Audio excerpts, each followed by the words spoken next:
Bonsoir Madame, Monsieur, je suis ravie de vous retrouver dans cette édition de Journal à Semek Bodji. Le ministre de l'Énergie et celui chargé du développement ont procédé mercredi dernier à la mise en service du poste de transformation électrique dans la localité. Les détails sont à retrouver dans ce journal. Lancement de la première édition des journées de médecins du Bénin au Palais des Congrès de Cotonou ce mercredi. Vous suivrez dans cette édition les temps forts de l'événement et puis une interactualité en guerre sur deux fronts. L'armée israélienne poursuit son offensive contre le Hamas palestinien dans la bande de Gaza et contre son allié, le Hezbollah, au Liban. On en parlera avec nos confrères de RT en fin d'édition.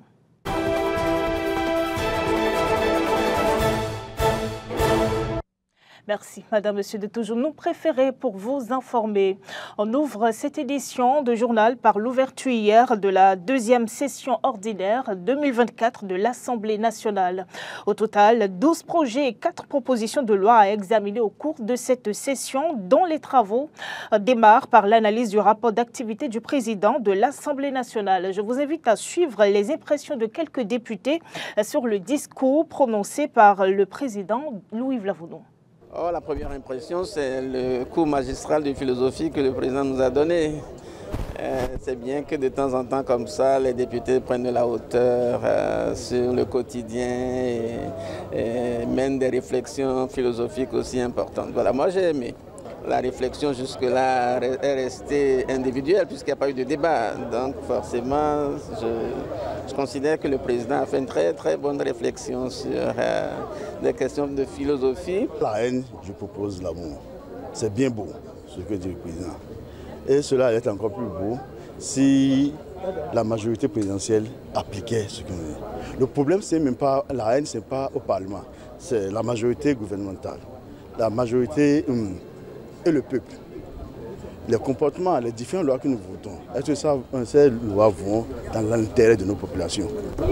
Comme d'habitude, le président il a une dimension, on va dire, d'écrivain. Donc à chaque fois, il nous permet de voir l'environnement. Ce qui est important qu'il faut retenir de ce discours, c'est l'état d'esprit, les attentes que le gouvernement et le Bénin manifestent vis-à-vis des députés pour qu'ils contribuent à continuer à jouer leur rôle d'élaboration de lois, il a parlé des lois, de contrôle de l'action gouvernementale, il en a parlé, d'explication au peuple de ces lois et aussi de contribuer à voter le budget. Vous savez, le président a cette dimension de romancier, comme je le disais, et il est de son rôle aussi en tant que père du Parlement. Quand je dis père, je dis le papa du Parlement, de nous donner aussi ses impressions sur l'ambiance globale. De son perchoir, il a une vue plus holistique, plus globale. Donc il fait une observation, on va dire, à 360 degrés de ce que nous vivons en tant que députés, dans notre rôle et aussi dans nos cœurs et dans notre tête. Nous sommes tous des humains. Et il y a la part d'amour et la part du désamour et même de haine.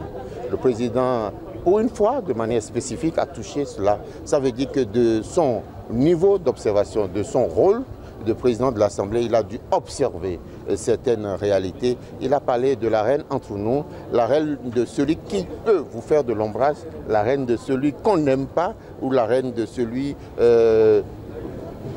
avec qui on est en compétition. Non, je suis profondément déçu.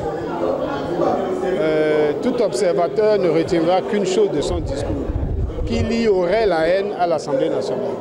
Je pense que c'est décevant de la part du président, après tous les efforts que nous faisons pour cultiver une bonne ambiance dans l'Assemblée nationale, de venir tenir un discours comme celui-là. Et il n'a pas éteigné ça de fait réel.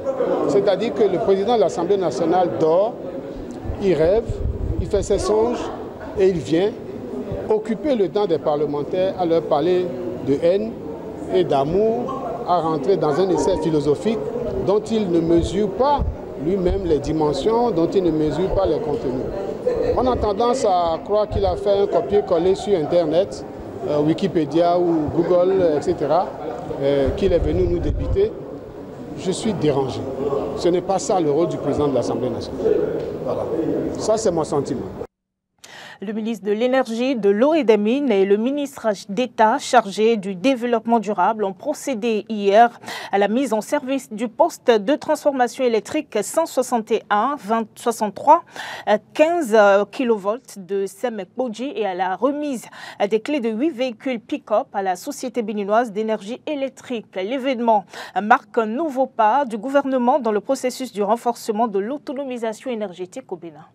L'ouvrage électrique ainsi mis en service dans la zone industrielle de Semekpodji s'inscrit dans le cadre du projet d'accès durable et sécurisé du Bénin à l'énergie électrique PAD-SBEE. Cette mise en service du poste 161-63 15 kV de Semekpodji traduit la dynamique du gouvernement d'assurer à la population béninoise la fourniture de l'énergie électrique.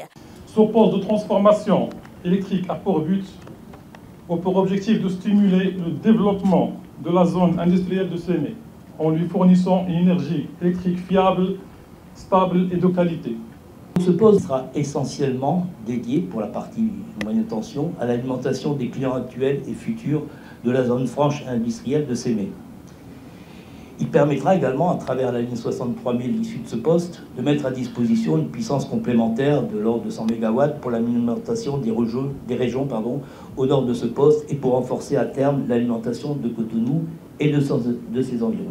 Le ministre de l'Énergie, de l'Eau et des Mines appelle à l'entretien de l'infrastructure et fait une annonce au sujet de la production du pétrole au Bénin. Je voudrais donc exhorter la SBDE, la CEB, à pouvoir entretenir et gérer convenablement ces infrastructures afin que nos compatriotes, où qu'ils se trouvent, puissent avoir accès à de l'énergie de qualité. L'année prochaine également, je vous rassure que le gouvernement mettra tout en œuvre pour commencer par extraire en eau profonde. Nous avons déjà de l'or blanc, mais on aura de l'or noir. Depuis 8 ans et demi, on y travaille. Et maintenant, c'est chose faite.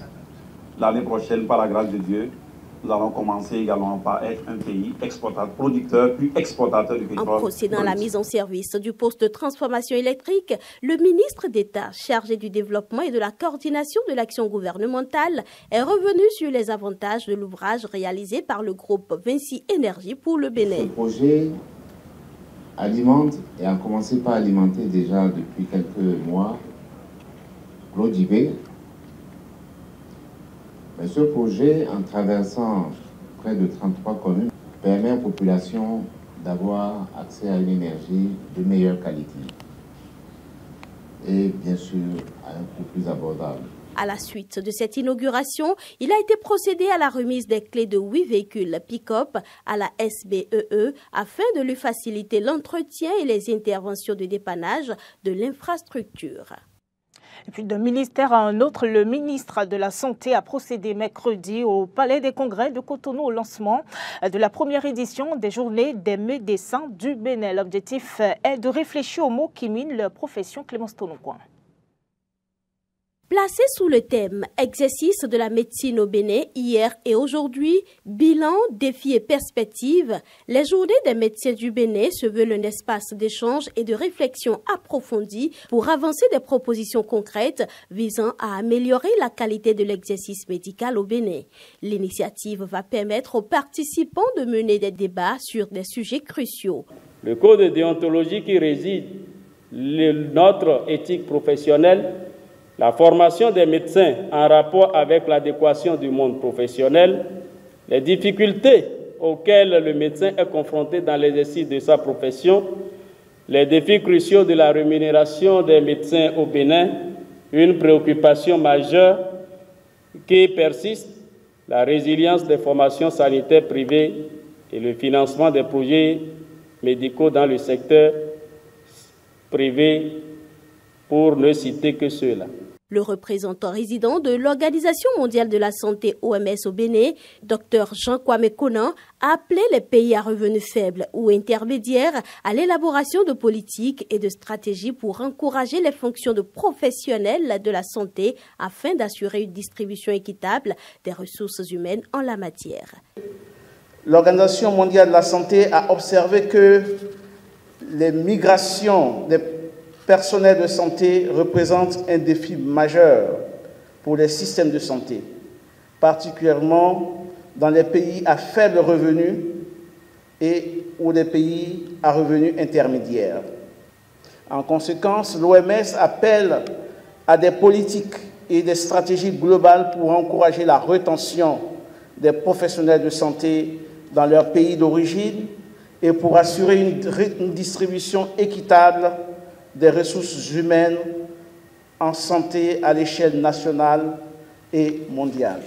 Le ministre de la Santé semble bien conscient des défis du secteur, mais reste confiant que les réformes en cours au Bénin dans le domaine conduiront à la création d'un environnement propice à l'exercice de la profession du médecin. S'il est vrai que les conditions d'exercice doivent être améliorées, je voudrais également vous rassurer que le gouvernement s'emploie au quotidien à créer un environnement propice avec des incitations pour encourager les médecins à s'installer dans les zones rurales et semi-urbaines, là où les besoins sont les plus pressants. Chers confrères, l'avenir de notre profession dépend de notre capacité à nous adapter aux défis contemporains.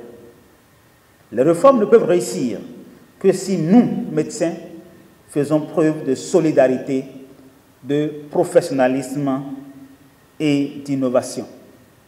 C'est en collaborant étroitement avec le gouvernement que nous pourrons relever les défis et répondre aux attentes de nos concitoyens. Plusieurs panels sont au menu de ces 2 jours de réflexion.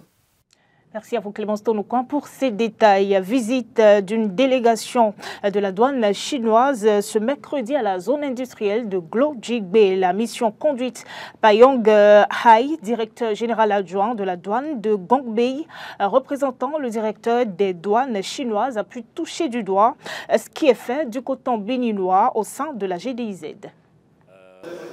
Je suis très honorée et très contente de venir de cette zone industrielle de Kodolou et ça me touche beaucoup. Selon notre observation, le vêtement et le textile sur la base fabriquée par le coton béninois, il a la bonne qualité, il est très joli. Je crois qu'il a eu une bonne évolution d'exportation vers le monde et sur la planification de 5 ans, je crois qu'on peut obtenir le bon souci dans le futur. Bon courage et il a donné bonne confiance pour le produit, le coton béninois et vivre l'amitié entre la Chine et le Bénin. En interactualité en guerre, sur 2 fronts, l'armée israélienne poursuit son offensive contre le Hamas palestinien dans la bande de Gaza et contre son allié le Hezbollah au Liban. Au Proche-Orient, où le conflit entre Israël et le Hezbollah fait rage, les hôpitaux et les structures sociales sont régulièrement touchés par les frappes. Ainsi, pendant un raid aérien israélien effectué le 21 octobre sur le quartier de Jna, dans la banlieue sud de Beyrouth, un bâtiment situé en face de l'entrée de l'hôpital central Rafik Hariri a été bombardé. Le raid aurait tué au moins 18 civils et en aurait blessé 60 autres. À chacune de ces attaques contre des cibles sociales, Israël trouve une justification. Un autre hôpital très proche de celui qui vient de subir une attaque pourrait bientôt devenir une nouvelle cible. La raison, Tsahal aurait trouvé sous l'hôpital les réserves d'or du Hezbollah. L'armée de l'air israélienne a lancé une série de frappes précises contre le bastion financier du Hezbollah. L'une de nos principales cibles la nuit dernière était un dépôt souterrain avec des millions de dollars en espèces et en or. Cet argent a servi à financer les attaques du Hezbollah contre Israël. Cet entrepôt était délibérément situé sous un immeuble résidentiel. Nos frappes réduiront la capacité du Hezbollah à financer ses attaques contre les Israéliens. Ce soir, je vais déclassifier les renseignements sur un endroit que nous n'avons pas attaqué, où le Hezbollah détient des millions de dollars en or et en espèces dans le bunker de Hassan Nasrallah. Où se trouve ce bunker? Juste en dessous de l'hôpital Al-Sahel au cœur de Beyrouth, dans le quartier de Dahieh. Voici l'hôpital. Des 2 côtés, vous pouvez voir une entrée et une sortie. Ce sont des tunnels d'entrée et de sortie dans un bunker souterrain. L'entrée se trouve dans le bâtiment Al-Hamedi et la sortie dans le bâtiment du centre Al-Sahel. Voilà le bunker. Il dispose de chambres, de lits et d'infrastructures pour un séjour prolongé et offre l'opportunité de diriger des combats depuis sous terre. Le Hezbollah construit ce bunker juste en dessous de l'hôpital. À l'heure actuelle, il y a des centaines de millions de dollars en espèces et en or dans le bunker. Je demande au gouvernement libanais, aux autorités libanaises et aux organisations internationales de ne pas laisser le Hezbollah utiliser cet argent pour terroriser et attaquer Israël. Comme on peut le voir, l'armée de l'air israélienne surveille le complexe. Cependant, nous ne frapperons pas l'hôpital lui-même. Ce sera tout pour ce journal. Madame, Monsieur, je vous remercie de nous avoir suivis. Passez une bonne soirée sur Eden TV.